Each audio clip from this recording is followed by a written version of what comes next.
Hello বন্ধুরা, কখনো কি এমন কোনো দ্বীপ সম্পর্কে শুনেছেন যে দ্বীপে শুধুমাত্র সাপের বসবাস? আজকের এই ভিডিওতে এমন একটি দ্বীপ সম্পর্কে আলোচনা করব যে দ্বীপে শুধুমাত্র সাপের বসবাস। তো চলুন শুরু করা যাক।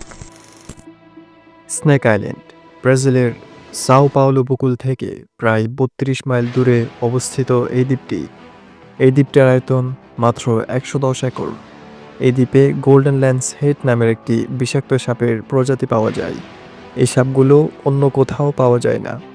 বিজ্ঞানীরা মনে করেন দ্বীপটির বিচ্ছিন্নতা এবং খাদ্যের প্রচুরতা এই সাপের বৃদ্ধিতে সাহায্য করেছে। এই দ্বীপটি এতটাই বিপজ্জনক যে ব্রাজিল সরকার সাধারণ মানুষদের জন্য এই দ্বীপে প্রবেশ নিষিদ্ধ করেছে। কেবল বিজ্ঞানী এবং সরকারি কর্মচারীদেরই এই দ্বীপে প্রবেশের অনুমতি দেওয়া হয়।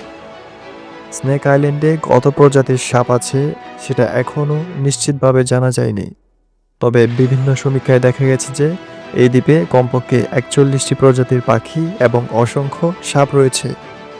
এই সাপগুলোর মধ্যে পিট ভাইপার অন্যতম। এই সাপটি পৃথিবীর বিষাক্ততম সাপগুলোর মধ্যে একটি। স্নেক আইল্যান্ডে সাপের সংখ্যা এতই বেশি যে অনুমান করা হয় প্রতি বর্গমিটারে একটি করে সাপ থাকতে পারে।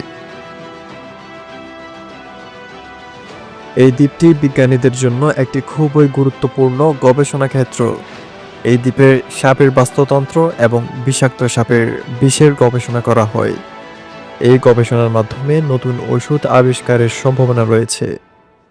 স্নেক আইল্যান্ড একটি রহস্যময় এবং ভয়ানক স্থান।